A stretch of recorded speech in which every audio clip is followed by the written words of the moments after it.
welcome to your tarot reading and your what you need to know for the new moon in Pisces coming up on March 10th. My name is Natasha, also known as Nurse Natasha. If you're new here, welcome. If you're old here, welcome back. We're going to get right on into it. I'm going to tell you about this new moon in Pisces, and then we're going to get into the energy with the tarot cards. So this is a collective reading. I set the intention that this finds the collective that it needs to find. So if you made it here, congratulations. This was meant to find you. I literally, before I start filming, I sit here and I breathe and I set the intention of like, this will find who it needs to find. So congratulations if you made it here.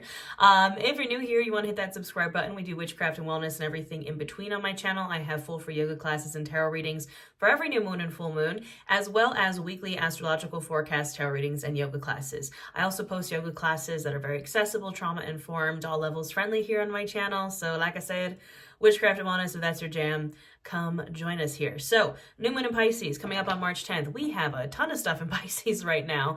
As of the time of me filming this, we have the sun in Pisces, Saturn in Pisces, Neptune in Pisces, and Mercury in Pisces. However, Mercury is going to be shifting from Pisces to Aries on March 9th. I'm actually a Aries Mercury, and so I'm seeing the planets kind of start to shift to my kind of birth chart because my birthday is coming up. I'm a March 16th Pisces. I actually have the Pisces constellation tattooed here on my hand. But yeah, I'm a Pisces sun and Venus. So this new moon in Pisces, look, if you've been having weird dreams lately, I'm so sorry, it's just a Pisces energy. Lucid dreams, like even nightmares, night terrors, sleep paralysis, that kind of thing. It's all the Pisces energy. You know, maybe spirits coming through. That happens a lot in Pisces season as well. You know, it's just the Pisces of the situation. You might have also noticed a lot of perhaps things that are hidden coming to the surface. That's also kind of the vibe of Pisces season. You know, Pisces in the tarot is actually ruled by the moon card, which is about those kind of hidden things, illusions, confusion, very foggy, very dreamy, like confusing energy. And that's, you know, the Pisces vibe. If you feel like you're kind of in a fog, I'm so sorry. It is the Pisces of it all. This is also a supermoon. So, you know, usually we hear the term supermoon in the term of like the full moons because you can actually see it and the moon looks giant. You know, we can't see our new moon, but it is a supermoon. So it is closer to the earth. So you might feel this one a little bit more. This is also our last new moon before eclipse season, retrograde season, the spring equinox, and the astrological new year. Pisces season is the end of the astrological year. Aries season starts the new astrological year. So this is our last new year in kind of like a series of new years, right? We had like the calendar new year, then we had the lunar or the Chinese new year, and then now we're having the astrological new year. So this is the last new moon. And the full moon in this moon cycle is an eclipse. So this new moon in Pisces, yes, I do recommend manifesting. However, this is new moons in Pisces, the Pisces energy, it's a more like passive manifestation. And what I mean by that is like, you know, we've been working through all these new moons. Like if you're here with me on my channel or in my membership here, I have a membership here on YouTube. We do live new moon and full moon workshops. You know, we go hard at the manifesting for most new moons. New moons are about manifesting, but we have been doing that and just doing manifestations like consistently. This new moon in Pisces, it's like the end of this astrological year. It's like you can also manifest through rest and surrender. That's like the final piece of manifestation. You can do all the spell work and all the rituals and all the scripting and all the journaling and the visualizing and the manifesting really, really hardcore. But the final piece of manifestation is being like, all right, I have done I imagine, I make a lot of pop culture and like funny SpongeBob references here on my channel. I imagine Patrick and SpongeBob when he's trying to open, they're like stuck in Sandy's thing, and Patrick is like, open sesame. And then he's like, well, I've done all I can do. Like that's kind of the vibe. It's like, you have to be like, well, I've done all I can do and like kind of back off, hands off, let the manifestation, you know, take place. You have to surrender. That's like the last piece of manifestation. We forget that, I think, a lot of the time. And that's the vibe of this Pisces new moon is take a second to rest, surrender, take a little nap. You know, Pisces energy is very sleepy, dreamy energy. You know, Pisces in the body rules actually our gland that produces melatonin. The pineal gland, I could be wrong on that pronunciation. I'm not a doctor. And the feet. Pisces also rules the feet, which I was always like, that's so weird as a Pisces, but the amount of times that I like step on weird stuff with my feet, like I've stepped on glass and nails and like all this weird feet stuff, I'm like, okay, I get it. I wrote down rest and surrender, trust and intuition. You know, the Pisces rules the third eye chakra, which is all about intuition and psychic energy. And intuition boils down to self-trust, is trusting your intuition, which is trusting yourself, trusting your gut. What else did I write? That's pretty much it. Again, supermoon, Pisces energy, water energy would be a great time to work with water, to take a bath or take a shower, set intentions, visualize, daydream, fantasize. You know, tap into that Pisces energy. That's pretty much all we need to know for this new moon. Let's get into the tarot. So we already have the Two of Swords lurking at the bottom of the deck here. And if you've been here on my channel recently or in my membership, this has been a recent stalker card for us. Who's behind it? And the Queen of Wands, another stalker card for us. You know, I think the thing that might be blocking you from being your Queen of Wands, and this is the Queen of Fire, like passionate, bold, creative, confident. Something that might be blocking that is this Two of Swords energy. Now, I say the Two of Swords is the card of analysis paralysis because it is very, you're stuck. You can see she's stuck, she's blindfolded. The whole point of the Two of Swords is she's trying to get to this island back here, and she's like, but how do I get there? And all she sees is like two paths. She just sees two options, and she's stuck because of it. You know, it's the analysis paralysis of like, well, if I choose this path, what if it's the wrong one? If I choose this path, but what if, you know, it's very annoying, frustrating energy to be stuck because you can't like make up your mind. And the key to defeating the Two of Swords analysis paralysis is to realize that there are way more options to get to where you're trying to go than just this or that. We got to stop the black or white thinking. We got to tap into the little Pisces delusion and come up with some out-of-the-box unique solutions for whatever it is you're trying to figure out. So that's been like the collective vibe recently in our readings here on my channel. I've even seen it come up in readings from other readers here on YouTube. So, you know, my favorites here are Universal Intuition and Minnow Pond Tarot. Those are the readers that I watch like exclusively, like literally like every day. Universal Intuition is also a Pisces like me, and so is Minnow Pond Tarot. I just realized, obviously as a Pisces, I'm going to watch Pisces. All right, what else do we need to know for this new moon in Pisces? What's the vibe? If the Eight of Cups comes out, I swear. The Eight of Cups has been coming out a lot lately. All those cups, all those Pisces vibes. All right, no chaos mode. Fine then. Of course the Death card is going to be at the bottom of the deck. Why not? Oh, wow, the Sun. That's a nice way to start the reading. The Sun. The happiest, warmest, most abundant card in the deck. This is your manifestation coming through. Manifestations coming true. Something I was going to say about this new moon in Pisces is you might notice that the manifestations and the things that you've been manifesting for like a really long time, they're going to start to pop up. That's kind of also what the new moon in Pisces and just Pisces energy in general is, like I kind of said at the beginning, things that were hidden coming to the surface. And sometimes the thing that was hidden was your manifestations coming through. Pisces season has a really weird way of bringing, yes, some maybe bad things to the surface, like things that you didn't want to know that are like coming up to the surface and like causing chaos, but it's also bringing things that you want and want to know up to the surface. Like, and it's kind of a time of like really weird, not weird, but like weird, interesting pieces of things that you've been manifesting coming through. Like things that you didn't expect, or they're manifesting in a way that you didn't expect. You're like, what? I've been working on this for a long time. I kind of forgot about it. And now all of a sudden it's here. But guess what? That's why it's finally coming out, because you forgot about it. What did I say about rest and surrender? Literally the last part of manifestation is when you're kind of like hands off, all right, and then you forgot about it. And then, whoa, all of a sudden it's here. What's up with that? Six of Wands, absolutely. Oh, look. It's a victory.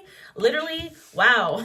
We're starting this reading with the Sun and the victory card, the happiest, most abundant card in the deck, and the card of victory. Like, I'll take it. I'll take it.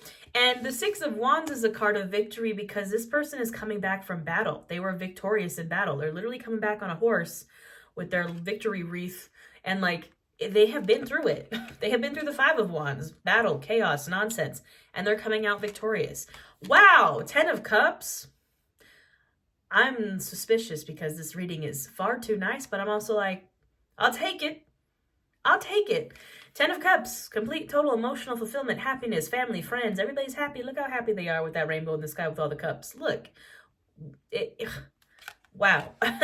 This is so nice. Ace of Swords, new ways of thinking, new neural pathways, a fresh start in the mind. Very fresh start vibes here.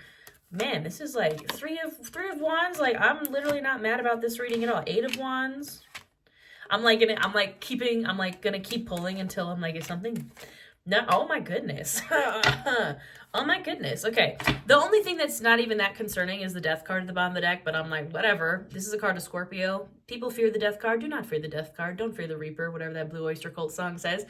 You know, the Death card is death for sure, but it's rebirth. People forget the rebirth half. There's a deck, actually, I forget which deck it is, but the Death card is actually death and rebirth. Like, it says death and rebirth on it, not just death, because we get scared of this, right? Like, it's scary. It's death on his pale horse, the horseman death coming through, and like the king is dead, like, you know, but behind death, like death comes through and like does his thing, kills off the old.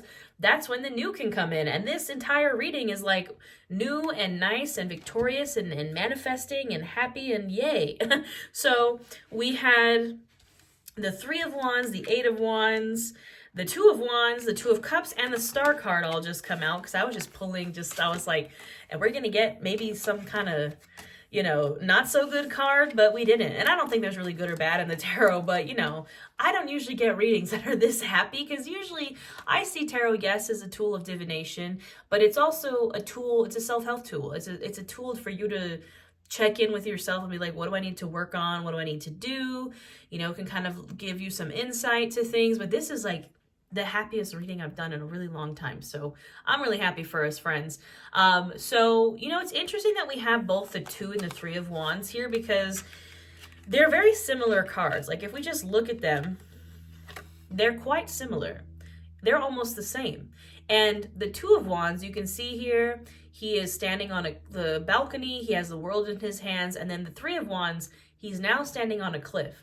So, but they're both cards of like not moving all the way forward just yet. That's the Four of Wands. The Four of Wands is a portal card. You know, there's two wands on either side. You got to walk under this little like archway portal thing. It's safety, stability, family, marriage, all that good stuff. But these two cards are like the beginnings of the journey. Like, if we look at the Ace of Wands, the Ace of Wands is like the spark, the passion, the creativity that starts that new passionate journey. And then we have the Two of Wands, who's like, all right, I have the spark. Now what do I kind of do with it? I have the world in my hands.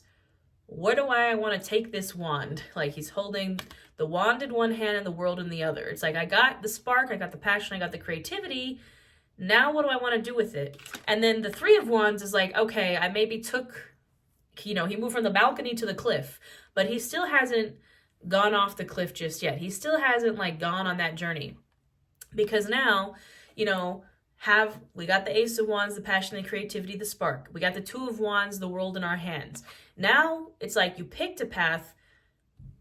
How do we get down that path? It's like the mapping out of getting down that path. And with those cards, we had the Two of Cups, the Eight of Wands, and the Star. Like, it's going to go real fast. Something's coming in hot, coming in fast. I mean, the Eight of Wands with the Two of Cups can suggest like a relationship or a friendship coming in really fast via like social media communication, that kind of thing, or just any kind of communication. The Eight of Wands is a bunch of arrows being shot. Like, it's like the fastest card of the deck, with the Two of Cups, which is the baby card to the lovers. But it's not, you know, it doesn't have to be like a relationship. It can be friendship. It can be similar people, fun, flirty kind of vibes, but it's coming in hot. It's coming in fast. And I'm not mad about it. The only thing I can see here is that it might be a slight distraction for you, like while you're in your two and Three of Wands kind of energy, that this can be a little distracting and a little kind of chaosy, but not in a bad way. And we also have the Star card. Now, I do have to censor her a little bit, but the Star card is a card of Aquarius. This is a card about moving towards your North Star. It's hope. It's light at the end of the tunnel vibes. Also a wish fulfillment card, like a really, really lovely, lovely vibe. Being authentic to you. Card of Aquarius. We have like a lot of things in Aquarius right now. Mars, Venus, and Pluto are in Aquarius right now. Be yourself. Be authentic to you. Follow your dreams. And everything's going to work out. Everything's going to be okay. Let's clarify with the Mystic Mondays deck, which for some reason, the Eight of Wands, or not Eight of Wands, the Eight of Cups, like I said, remember I was like, Eight of Cups better not come out. It's just like chilling here, like for some reason upside down with the rest of the cards. We're just going to put that over there for now.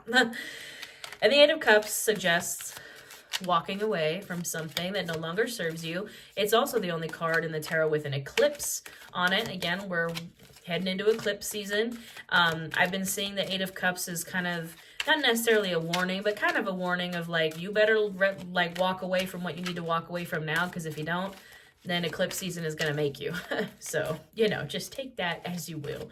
All right, any other messages that we need for this new moon in Pisces? Thank you for the lovely reading, because this is just so nice. Can we continue the good vibes? Did I just jinx it? No. Temperance. Card of Sagittarius. You know, I think a kind of a reminder to like not get too ahead of yourself. Excuse me. With like the 2 and 3 of Wands, we are kind of being asked to like plan things out, to take our time, figuring out the best method, the best direction, because you know we got all these like manifestations coming in. We have something coming in. 8 of Wands, like stick to the plan is what I'm hearing. And Temperance is the card of balance, moderation, peace, harmony, and then the Chariot. Look at that. Look, and then we'll get our forward movement. Like if you stick to your guns, if you're taking your time, planning things out, practicing peace, harmony, balance, moderation, you're going to move forward. You're going to have, this is also a card of victory. It's a card of Cancer, moving, perhaps travel, but just rapid forward movement towards your goals, towards your manifestations, towards whatever it is you're working towards. This is just, it's so nice. What else? Anything else we need to know?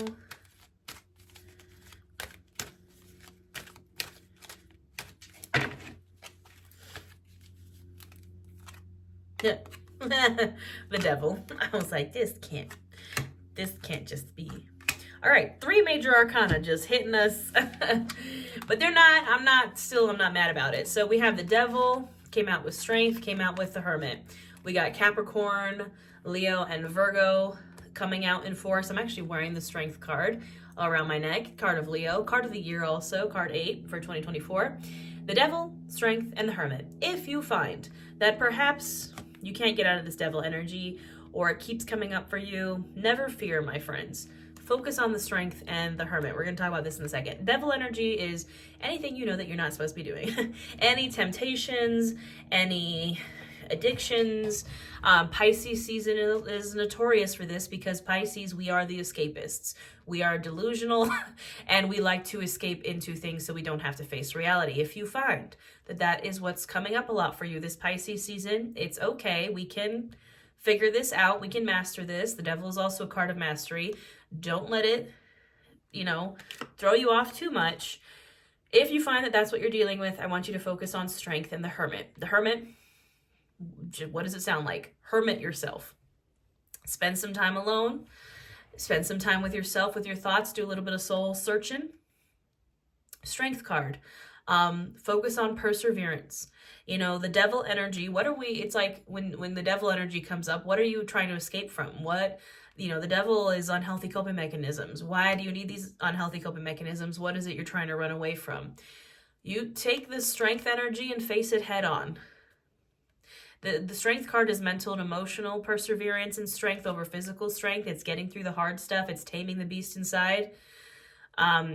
Basically, you're being asked, like, don't walk away or run away from the hard work when it comes to those hard things like healing traumas and things like that usually tend to lead us into our Devil energy. Do not run away from it. There's a quote, I can't remember what book it's from. I want to say it's from this book called Hello Fears.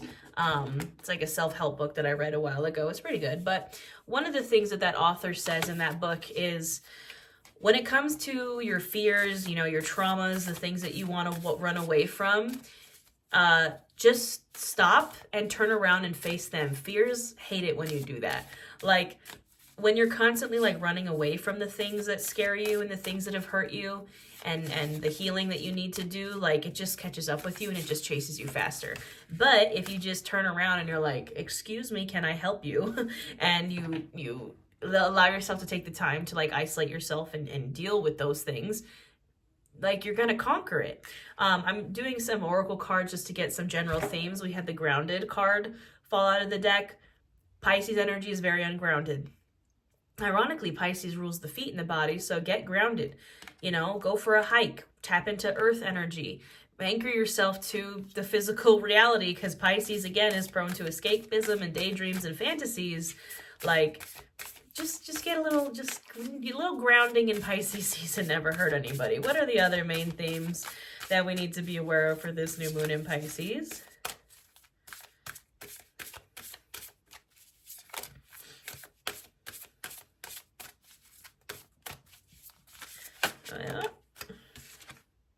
Meditate, absolutely. Should be doing some meditation for sure. That's also kind of hand in hand with the Hermit, like being quiet, facing your own stuff, facing the stuff inside. Power, we love to see it. Tapping into your personal power. And remember that, you know, the Strength card also tells us that power can be quiet, and power can be, again, that more kind of passive power, that passive manifestation, that passive strength of like, I already know it's in the bag. I already know it's mine. I already know my manifestations are mine. And that's powerful. I was going to pull some more, but honestly, I feel like really good with that. Also, these are like really pretty cards. Like the colors are like very like, just, I don't know. Look at that. They're so nice. And it's like grounded, meditate, power. Like, what more could you need for Pisces season? So, my friends, I hope this resonates with you. This is a really beautiful reading. I'm very happy with this. I love this for us. I hope you have a wonderful new moon in Pisces. Don't forget, I have a full free yoga class for this new moon in Pisces, also here free on my YouTube channel. We're doing a workshop in my membership. We do live yoga, live tarot, live workshops. Just hit that join button. If you want a personal reading, you can book one. I also have witchcraft wellness courses and ebooks available. Everything will be linked in the description box below. And just hit that subscribe button. I put out free classes literally every week, and literally for every new moon and full moon. So I hope you have a wonderful new moon in Pisces, my friends, and I will see you next time.